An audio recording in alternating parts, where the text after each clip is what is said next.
Labs office hours. My name is Chad Curry and Chris Cote. Lead lab engineer. So we're here again for the fifth episode of our office hours. And so we're going to talk about security and about some of the things that you can do, but also some of the stuff that we're doing with respect to security for the Internet of Things and what that means for you and what you should be really thinking about when you work with these devices. And we also really want questions and comments, so please add them to the comments section of Facebook Live, and we'll try to get to those as we can.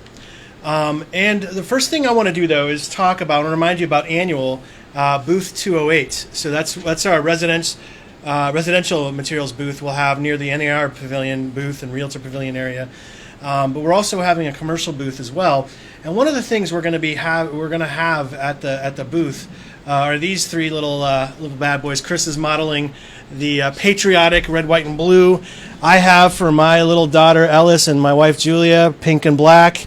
And we also have a very special punk rock Chicago deconstructed flag series. Yeah. It's awesome. So these will be things that's a way for you to show support for the labs and just kind of a fun play on the election and on what we're doing here in Chicago with the Makerspace. So another thing I want to talk about is something that happened this week, and actually, thank you, Akram. He set it down here. But it's what we're calling the Pi AQ. And this is what it looks like. And this is a hat that sits on top of a Raspberry Pi. So a Raspberry Pi is a $35 computer. You can see it right here at the bottom. And this Pi AQ here, and it's kind of a play on words. Dave came up with the name Pi for Raspberry Pi. IAQ stands for indoor air quality, which is what it does. It actually senses for indoor air quality, temperature, humidity, light sensitivity. Actually, it's actually an environmental quality sensor. Light sensitivity, noise sensitivity. It's doing nitrous dioxide, carbon monoxide, carbon dioxide, volatile organic compounds, and it's making it easier for you to understand what's happening in your home. So that's Pi IQ. We got a lot of great recognition for that. We've got some stuff coming. We're actually working on version 2, and that'll be coming out in a few weeks. But this is our real foray into this, and so this is made for hobbyists. So people who have Raspberry Pis, there are about 10 million that have been sold. And so this is a thing for them to test out our sensors and help us improve them. So when we come with a product for members, we have a better sense of how those sensors are working. Now, in order for this to work, though, the hardware is one part, but the other part is the software, which is what you've been working on, Chris. And you want to talk a little about Rosetta? I know you talked about it a couple weeks ago, but you want to talk a little bit more about Rosetta Home? Sure. So, yeah, I mean, part of, I showed the portable toilet last week. Or was that the week? That was the week before. 2 weeks ago. 2 weeks ago now. Yeah. And so that's all feeding into kind of a centralized hub we're calling Rosetta Home. And so the idea is, we've got the Pi AQ sitting on top of the Raspberry Pi, which will be running Rosetta Home. So we'll be pulling data directly off the Pi AQ. We'll also be pulling data off of some more distributed sensor nodes that you can put in different rooms or in a commercial setting on different floors across the building to get a really good idea of the air quality or environmental quality of a whole building rather than just one space. And we're not using Wi-Fi to connect them. No, right? So Pi AQ talks directly to the Raspberry Pi over the serial connections. Yep. The sensor nodes are actually using FSK, which is operating over the 915 megahertz spectrum.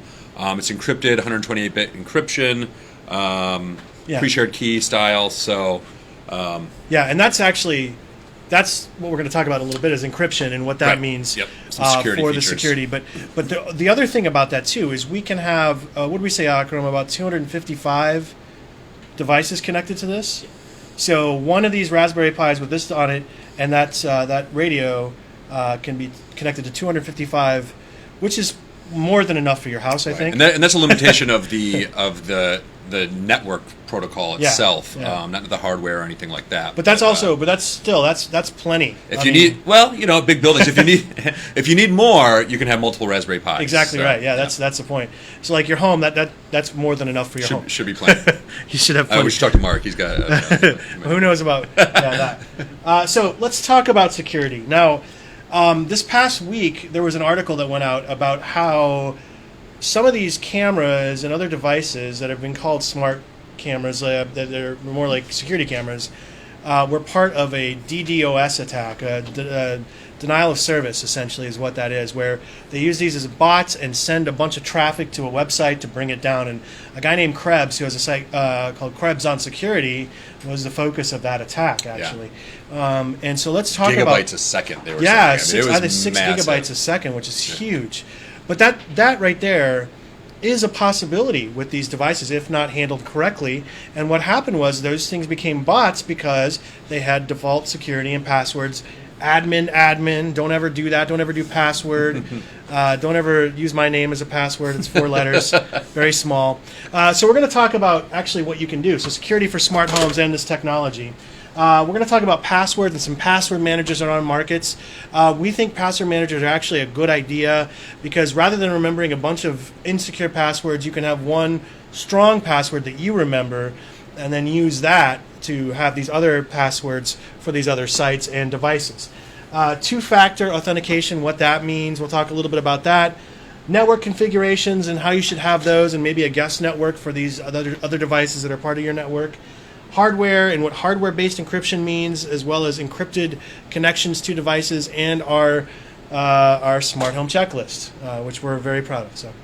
And by the way, this actually makes sense this month because this is Cybersecurity Awareness Month. Huh. So I just dropped that factoid on you. Learn something new every day. Online Trust Alliance is a group that we work with, and they're promoting some of their work they're doing with cybersecurity, and that's why I know it's Cybersecurity Month. But 1Password, this is what I use. I actually use this and like it a lot. It has an app for the phone.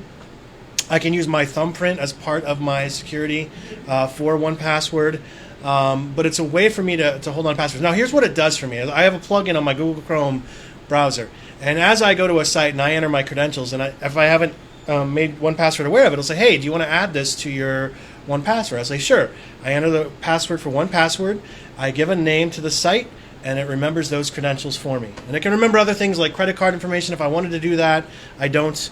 Or I can have secured notes if I want to do that as well. Yeah. But one of the nicest features of most of these is they sync across devices, right? Yeah. And a lot of them, some of them you're tied to a centralized, like 1Password, you're tied to their central server. Yeah. But they claim, and I'm sure it's true, everything is totally encrypted, even at rest. In the air, so they don't have access to any of the passwords. So the one issue with these is if you forget your master password, you've lost all your passwords. Yeah, and there's a company I forgot I didn't add to this list, and I should have. They're called Spider Oak, and Spider Oak makes almost like a Dropbox style password security setup for what they do. Now they also have a password manager called Encryptor. Which you can use as well. We're not going to talk about that one, but I just wanted to mention them as well. Yeah, and different ones will use Dropbox. You can use Dropbox to sync across devices. There's many different options out there. Yeah. And LastPass, is this one you use, Chris? I used to.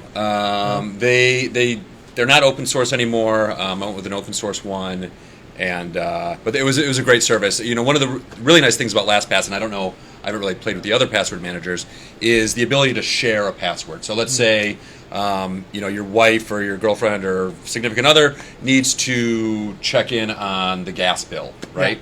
Yeah. I wouldn't know my password. I use a password manager. It creates 32 character, totally random passwords. Yeah. But so rather than telling her the password, I'm able to just send an email to her through the tool that allows her to log into that site. And so nobody ever actually sees the password, still totally secure, but she gets access to it. That's pretty cool. So, I don't know if really 1Password nice has, I've never used that, but that's a cool feature. I like that one. Yeah. It's nice.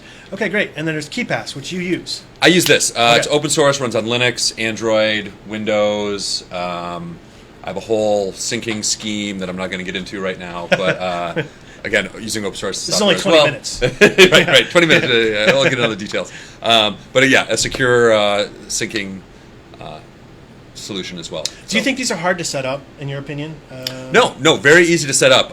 But the point's been brought up, the transition to it, right? If you're using a password on every site, which again, even if you don't use a password manager, do not use the same password on all your sites. Yeah. Switch it up a little bit. Is the transition to using these, right? So you have to go to every site and redo your reset your password. Right now.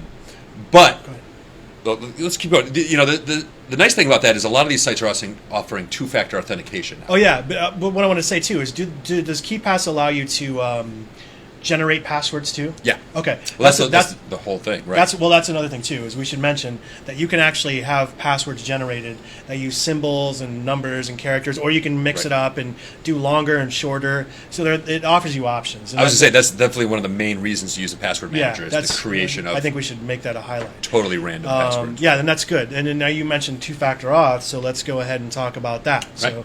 So two-factor auth, what is it and why is it important? So, as you've stated here, it's something you know and something you have, right? So Facebook has started offering two-factor authentication. So you log in with your password, which is something you know, and it'll send you a text message, or they might even do it through their app now. We'll send you a notification to your phone, right? So that's something you have, a physical device, asking you, was this login legit? And then you can hit yes, and you're into your site. Yeah, and while you're talking, I'm actually pulling up Authenticator, which is what I use. Yeah, Google Authenticator. Google has a service called Google Authenticator, and what it does is when I identify accounts, you'll see I have a few accounts identified there. It gives me, now nobody knows my password, so I'm okay showing this for a second. But you'll see the numbers turn red, and when they're turning red, that means they're going to disappear soon, and new numbers will be generated. So what it'll do is say, okay, use your Authenticator code. So I enter in what that Authenticator code is. And back in the day, you see a lot of physical devices, and I forget the company. RSA. We hacked. actually had them here. We actually had RSA keys a while ago here at NAR. And that's the same idea, but this is a password or software-based one. Yeah, this is a software-based. So as you're going through with your new password managers and updating your passwords and securing everything, if they offer two-factor authentication, it is highly, highly recommended. Google offers it as well for email and phishing attacks. It's a huge, which I know in the real estate world, some of the phishing attacks have been pretty serious lately. Yeah, this is huge. This is really important. Yeah, I mean, you definitely want to make sure, and you can also. I think you can enable for Yahoo now. I think they have two-factor auth that you can enable. I would hope so. After their last, I mean, they had a big problem. 500 million accounts. 500 million accounts. So if you have Yahoo, you make sure you've changed your password. I think they actually. So I had a friend log into their Yahoo Mail, and it offered to send the notification through their Flickr app. So they knew they had Flickr, and they had the app installed on their phone, and it offered to send the two-factor authentication through their Flickr app, which was kind of interesting. That is interesting. But yes, they are, I think, enabling it by default now. After that, that's good to know. Well, so two-factor authentication, you need to do it, and if you're a company that doesn't offer it, you need to offer it. Yes. Network configuration. So let's talk about this. So you have your router at home. Network configuration in your home, right? So your local area network within your home, within your business, even within your lab. Yeah. You want to make sure that you have. We're using what? We're using the lab WPA. At least WPA2. Yeah. Do not use WPA. WPA PSK is hackable on a regular laptop within maybe 2 minutes of sniffing over the network, and then a couple minutes on a regular laptop. You can hack the shared key and have access to the whole network. So if you were looking at network configurations for your router, I would definitely look at WPA2. We have Enterprise here as well. Mm-hmm. All these things. If you're thinking, wow, it's going to take me a lot of time to do this. I want you to think about how much time it's going to take you to try to recover your identity, right. or your systems if you don't do it. So, I mean, you're going to have to. This is just the world we live in. So we're going to have to be aware that you need to do this stuff to be safe and secured. But with network configurations as well, you also want to set up a guest network, right? Right. So the main point here, and what we do at the lab is we have our main network, which the employees, the trusted people. Looking at you, Adrian. No. Trusted people get access to, right? And it's got a really long password. It's actually pretty ridiculous to say out loud. It's a lot of fun. It's a lot of fun, yeah. And a hidden SSID, right? So you can't even see that there's a network there. What is that? Talk about what SSID is, so people who. So when you go to your little the Wi-Fi drop down on your laptop or your phone, and you see the name of the Wi-Fi network, that's what your SSID is. It's the name of the Wi-Fi network. Okay. So you can actually in your router configurations hide that. So it's not broadcast, it's not displayed anywhere. So you'd have to know that it exists to connect to it. So I highly recommend doing that for your main network, right? Again, within your home, your family gets access to it. And then set up a guest network. And you don't want to bridge the two. So we won't get into bridging. But set up a guest network, name of your network /guest or -guest, and a really easy password. And yeah, from there now, nobody has that, and then you're going to put all your connected devices on your main network, the one with the hidden SSID. So they're all controllable by you. Your phone should automatically connect. Your laptop should automatically connect. But anybody that comes into the home won't see the network, won't have access to it. Yeah, and I mean, when we talked about password managers too, having secure, strong passwords, that's gotta go over to your hardware devices as well. Right.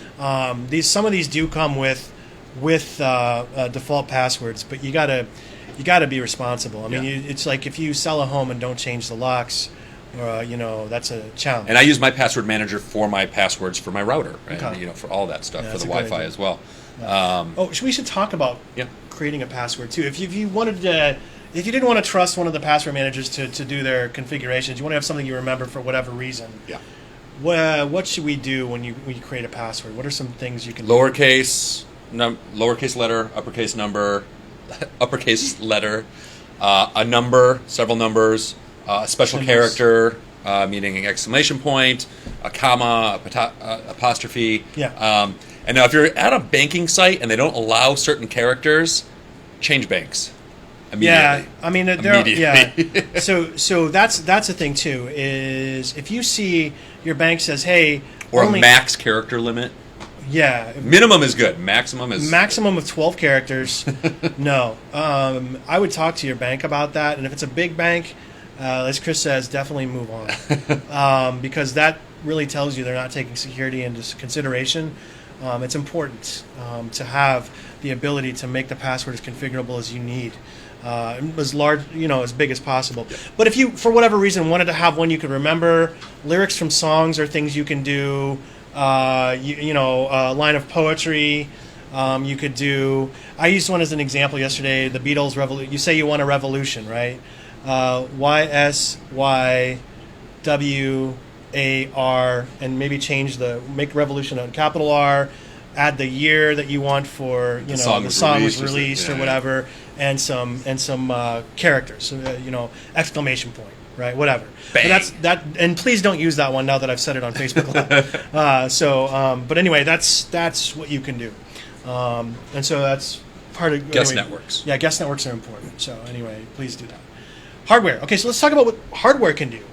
This is something you can't control, but you should be aware of. That's hardware-based encryption. So these two cameras are by a company called Canary, and this is their first version that they had, and this is this new version called Canary Flex. It's not on market yet, but they've announced it. Now, the reason I'm putting these guys up here is because they've worked really hard to encrypt their hardware, and they take their hardware to DEF CON, which is the big Black Hat hacker conference, and let the hackers go at it. And they have not been cracked yet.